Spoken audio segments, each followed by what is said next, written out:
Pelletier, qui est un des partisans de Jean-François Copé, est en direct avec nous. Monsieur Pelletier, bonjour. Lorsque l'on entend les mots de François Fillon, on se dit que le rassemblement va être quand même très compliqué. Vous savez, moi je suis ce matin dans un esprit de rassemblement et d'apaisement. Je crois que je partage assez largement l'analyse d'Olivier Mazerolle.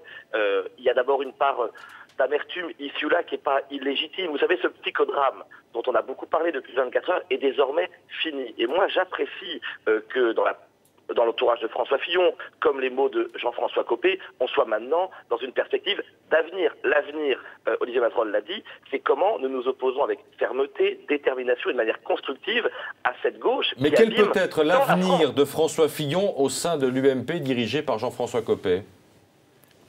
On verra. Jean-François Copé était très clair, vous savez, hier soir. Vous avez vu la magnanimité qu'il a utilisée dans ses termes, dans sa capacité à ouvrir les bras et à dire, et nous répétons, nous, en son nom, ce matin, que l'ensemble des fillonistes font partie de notre famille. Il n'y a qu'une seule famille de la droite et du centre-droit.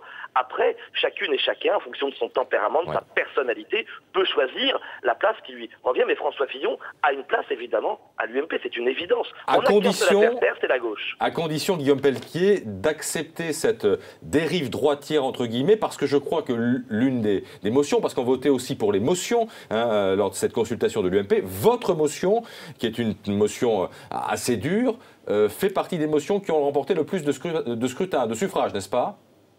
Ah, vous savez, je vous le dis vraiment avec beaucoup de franchise, moi je suis la nouvelle génération, j'en ai un peu marre de ce mot dur, droitisation. Moi je ne suis pas la droite de la droite ou la gauche de la droite, je suis la droite. Je suis content qu'avec Jean-François Copé, comme avec Nicolas Sarkozy il y a quelque temps, comme avec notre motion La droite forte, qui effectivement, on serait en tête à l'heure où je parle, puisque nous sommes sur 64 départements en tête dans 47 d'entre eux à l'heure où je vous parle, donc c'est une vraie performance, mais c'est pas la droite dure, c'est la droite qui s'assume, c'est la droite qui veut de manière constructive proposer une alternative crédible à cette gauche qui fait tant de mal aux Français, qui veut s'opposer sur le droit de vote des étrangers, sur le mariage homosexuel, sur ce qu'on vient de vivre avec l'agence Moody's.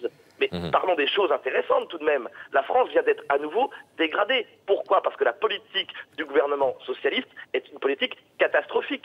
Oui, sauf que l'agence Moody's sanctionne aussi la politique de Nicolas Sarkozy, soyez honnête. Mais je vous le dis, je ne me réjouis pas de cette nouvelle qui n'est pas une bonne nouvelle parce que nous sommes avant tout des patriotes. Il n'est pas question pour moi de dire que c'est que la faute de tel ou tel camp. C'est le résultat, pour être totalement honnête et franc, c'est le résultat de 30 années de politique menée par la droite ou par la gauche qui n'ont pas eu suffisamment de courage. Il n'empêche, on ne me fera pas dire que Nicolas Sarkozy, de manière incontestable en 2010 et en 2011, malgré des crises violentes, a commencé à engager une politique qui permettait de réduire la dette et les déficits. Ça a été reconnu par tout le monde, y compris par la Cour des comptes, dirigée par un socialiste. Merci beaucoup Guillaume Pelletier d'avoir été en direct avec nous sur BFM TV, le journal de 7 heures, dans quelques instants. À tout de suite.